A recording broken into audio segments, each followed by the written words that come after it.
Hello friends, आज हम बनाने वाले हैं रसगुल्ले। एकदम बाजार के जैसे बहुत ही सॉफ्ट और स्पंजी रसगुल्ले बना के तैयार करेंगे। ये देखिए, अंदर तक ये बहुत स्पंजी होंगे, चाशनी इसमें एकदम भरी हुई होगी। दूसरा, ये बहुत ही सॉफ्ट बनेंगे, बिल्कुल भी सख्त नहीं होंगे। तो जितनी ये टेस्टी मिठाई है उतना इसे बनाना भी आसान है। अगर सारे टिप्स और ट्रिक्स के साथ आप इसे बनाएंगे तो पहली बार में आप इसको बिल्कुल परफेक्ट बना पाएंगे। तो चलिए इस टेस्टी और डिलीशियस रेसिपी को बनाना शुरू करते हैं। सबसे पहले छेना बना लेते हैं। तो उसके लिए मैंने लिया है ये 1.5 लीटर गाय का दूध। तो छेने के लिए आप हमेशा कोशिश करें कि आप गाय का दूध लें, लेकिन अगर काउ मिल्क आपको ना मिले तो आप टोन मिल्क ले सकते हैं, लेकिन फुल क्रीम मिल्क आप ना लें क्योंकि उसमें बहुत ज्यादा फैट होता है, तो उससे जो छेना है वो सॉफ्ट नहीं बनता। अब हम दूध में एक उबाल आने देंगे। जब इसमें एक बॉयल आ जाएगा तो हम गैस को बंद कर देंगे और इसे हल्का ठंडा होने देंगे। तो इसे आप 1 मिनट के लिए ठंडा होने दें। एकदम गर्म दूध को हम नहीं फाड़ेंगे। अगर एकदम गर्म दूध फटता है तो जो उसमें छेना बनेगा वो बहुत ही सख्त होगा, तो इससे जो आपके रसगुल्ले बनेंगे वो भी काफी सख्त बनेंगे, सॉफ्ट नहीं होंगे। अब हमें चाहिए विनेगर। तो ये जो खाने वाला सिरका होता है वो लिया है मैंने। तो 3 चम्मच मैंने सिरका ले लिया और उसमें 3 चम्मच हम पानी डाल देंगे। मिक्सचर को एक बार मिला लेंगे और फिर 2-2 चम्मच करके दूध में ऐड करते जाएंगे। सारा मिक्सचर हमें एक साथ नहीं डालना है। अगर आप सारा मिक्सचर इसमें डाल देंगे तो दूध को एकदम से शॉक लगेगा और ये एकदम से फट जाएगा, इसमें बड़े बड़े छेने के लम्स बन जाएंगे। इस तरीके से जो छेना बनता है वो काफी सख्त होता है और जो आपके रसगुल्ले होते हैं वो सॉफ्ट नहीं बनते। तो दूध को हमें धीरे धीरे करके फटने देना है। तो थोड़ा थोड़ा मिक्सचर इसमें डालते जाएंगे। तो ये देखिए, इसमें धीरे धीरे इस तरीके से थोड़े थोड़े दाने बनने लगेंगे। तो हम इसमें थोड़ा थोड़ा मिक्सचर ऐड करते जाएंगे। आप चाहे तो दूध को सिरके की बजाय नींबू के रस से भी फाड़ सकते हैं। आप बराबर क्वांटिटी में नींबू का रस और पानी ले लें और वो मिक्सचर यहाँ पर ऐड करते जाएं। लेकिन कई बार क्या होता है कि जो नींबू का रस है उसकी खटास और महक कई बार छेने में रह जाती है, तो इसलिए आप कोशिश करें कि आप सिरके का यूज करें। लेकिन अगर आपके पास सिरका ना हो तो आप नींबू का रस भी ले सकते हैं। ये देखिए, जब इसमें से इस तरीके से पीले रंग का पानी अलग होने लगेगा तो बस हम इसमें और मिक्सचर ऐड नहीं करेंगे। इसका मतलब जो दूध है वो पूरे तरीके से फट गया है। तो बस अब हमें इसमें और मिक्सचर नहीं डालना है। अब हम इसमें थोड़ा सा ठंडा पानी डाल देंगे। तो 1 गिलास के लगभग ये मैंने इसमें बिल्कुल ठंडा पानी डाल दिया है। अब हम इसे छान लेंगे। तो देखिए, अब हमें चाहिए इस तरीके का एक जालीदार कपड़ा। तो जो कपड़ा हो बिल्कुल जालीदार हो। अब हम सारे मिक्सचर को इस कपड़े पे डाल देंगे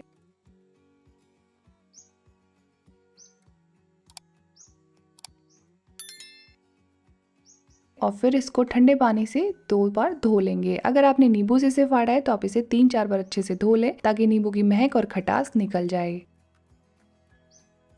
अब हम इस कपड़े को फोल्ड कर लेंगे और इसको इस तरीके से घुमाते जाएंगे। इसे थोड़ा केयरफुली करें क्योंकि ये थोड़ा सा गर्म होता है। अब हम इस कपड़े को घुमाते जाएंगे और इसका एक्स्ट्रा पानी निकाल लेंगे। तो इस तरीके से आप जितना भी पानी निकाल पाए वो एक बार निकाल ले। तो ये इसका एक्स्ट्रा पानी निकल गया है। अब हम इसको इस तरीके से 30-40 मिनट तक कहीं पर भी हैंग कर छोड़ देंगे, कहीं भी से ऐसे लटका कर छोड़ देंगे। 40 मिनट हो गए हैं। ये देखिए, हमारा छेना तैयार है। इसमें से जो एक्स्ट्रा पानी था वो निकल गया है। देखिए, जब मैं इसको प्लेट पे रख रही हूँ तो यहाँ पर आपको बिल्कुल भी पानी नहीं दिख रहा होगा।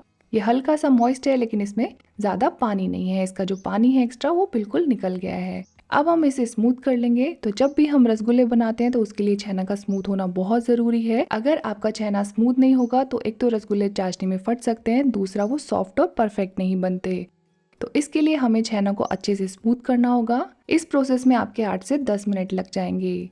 तो इसको हम हाथ से इस तरीके से मसलते जाएंगे और इसे स्मूथ कर लेंगे। तो ये देखिए, जो हाथ का ये वाला हिस्सा है इससे आप इसको इस तरीके से मसलते जाएं। तो ऐसे करते हुए हम इसको 8 से 10 मिनट तक स्मूथ कर लेंगे। छेना है उसमें जो दाने हैं वो बिल्कुल भी नहीं रहने चाहिए, एकदम से स्मूथ हो जाना चाहिए। तो इसे 7 से 8 मिनट तक हम अच्छे से स्मूथ कर लेंगे। ये देखिए, अब बिल्कुल भी हाथ पर चिपक नहीं रहा है, इसका मतलब ये स्मूथ हो गया है। अब इस स्टेज पे हम इसमें ऐड कर देंगे 1 चम्मच मैदा। आप चाहे तो इसको बिना मैदा के भी बना सकते हैं। अगर आप व्रत के लिए रसगुल्ले बना रहे हैं तो आप इसमें मैदा ऐड ना करें क्योंकि इसके बिना भी रसगुल्ले बन जाते हैं। लेकिन अगर आप बिगिनर हैं, आप पहली बार रसगुल्ले बना रहे हैं तो आप इसमें 1 चम्मच मैदा ऐड कर ले। मैदा ऐड करने से एक तो रसगुल्लों में थोड़ी सी स्ट्रेंथ आ जाएगी, दूसरा जब वो चाशनी में आप उनको बॉईल करेंगे तो वो फटेंगे नहीं। अब हम इसमें से थोड़ा थोड़ा पोर्शन लेते जाएंगे और उसके एक बॉल बना लेंगे। और बॉल के साइज के लिए आप ध्यान रखें कि जब हम इसको चाशनी में बॉईल करेंगे तो ये अपने साइज से 2 से 3 गुना हो जाएंगे। तो उसी हिसाब से आप बॉल बनाएं। तो ये देखिए, जो बॉल है उसमें बिल्कुल भी क्रैक्स नहीं होने चाहिए। तो इस तरीके से हम सारे बॉल्स बनाकर तैयार कर लेंगे।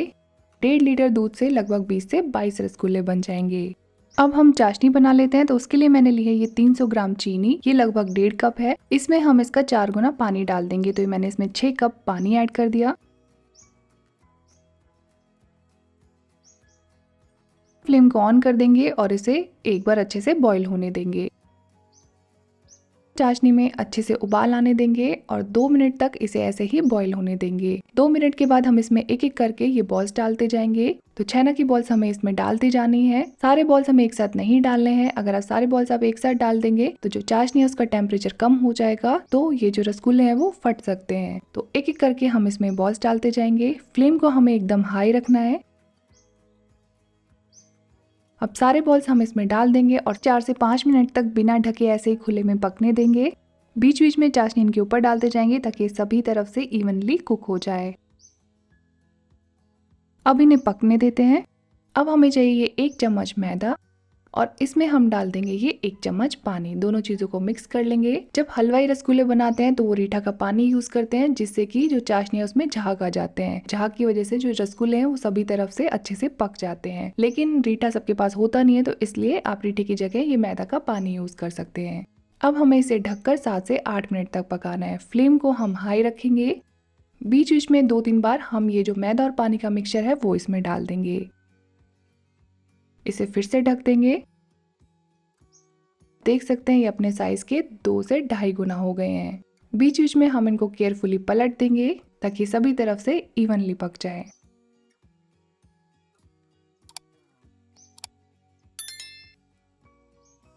तो इन्हें पकाते हुए हमें लगभग 14 से 15 मिनट्स हो गए हैं। अब हम फ्लेम को मीडियम कर देंगे और 5 से 7 मिनट तक रसगुल्लों को ऐसे ही मीडियम फ्लेम पर खुले में बॉईल होने देंगे। इस स्टेज पे हम इसमें ऐड कर देंगे केवड़ा वाटर। जो हम बाहर से बाजार से रसगुल्ले लेके आते हैं उनमें केवड़ा फ्लेवर होता है, तो ये मैंने 1 बड़ा चम्मच इसमें केवड़ा वाटर डाल दिया। अगर आपके पास ना हो तो कोई दिक्कत नहीं है। जब आप चाशनी बनाए शुरू में ही आप इसमें 3-4 हरी इलायची डाल दें। तो रसगुल्लों को पकते हुए लगभग 18 से 20 मिनट हो गए। अब हम इनको चेक करके देखेंगे। तो ये देखिए जो रसगुल्ला है वो चाशनी में ऐसे डूब जाना चाहिए, बिल्कुल तली में जाके बैठ गया है। तो इसका मतलब जो रसगुल्ले हैं वो अच्छे से पक गए हैं। अब हम गैस को बंद कर देंगे। एक बाउल में थोड़ी सी चाशनी निकाल लेंगे और फिर थोड़ी थोड़ी चाशनी के साथ इसमें एक एक रसगुल्ला डालते जाएंगे। ऐसा करने से जो रसगुल्ले हैं उनका शेप बना रहेगा। तो ये मैंने सारे रसगुल्लों को एक बाउल में निकाल लिया है। अब हम इनको ऐसे ही रूम टेम्परेचर पर 5 से 6 घंटे तक ठंडा होने देंगे। अब चाहे तो इनको ओवरनाइट भी छोड़ सकते हैं। 5 से 6 घंटे के बाद ये देखिए हमारे रसगुल्ले एकदम बन के तैयार हैं। कितने परफेक्ट दिख रहे हैं और ये देखिए कितने स्पंजी हैं ये। अब मैं आपको एक तोड़ के दिखाती हूँ। तो ये देखिए कितने सॉफ्ट हैं, ये बिल्कुल भी सख्त नहीं है, इनमें चिड्डापन नहीं है। जो एकदम सॉफ्ट वाले रसगुल्ले होते हैं ना, वही बन के तैयार हुए हैं। कितने सॉफ्ट और एकदम मुंह में घुल जाने वाले बिल्कुल परफेक्ट हमारे रसगुल्ले बन के तैयार हैं। इस स्टेज पे अब आप इनको फ्रिज में रख सकते हैं और 2-3 घंटे तक इनको ठंडा करके फिर सर्व कर सकते हैं। तो फ्रेंड्स ये थी हमारी आज की रेसिपी। आप भी एक बार रसगुल्लों को इस तरीके से जरूर से बना के ट्राई करें और आपका जो भी एक्सपीरियंस है वो हमें हमारे कमेंट बॉक्स में बताएं। अगर आपको हमारा वीडियो पसंद आया तो प्लीज इसे लाइक कीजिए, शेयर कीजिए और हमारे चैनल को सब्सक्राइब करें। हमें फेसबुक और इंस्टाग्राम पर जरूर से फॉलो करें हमसे जुड़े रहने के लिए। आपसे फिर मिलते एक नई रेसिपी के साथ। Thanks for watching.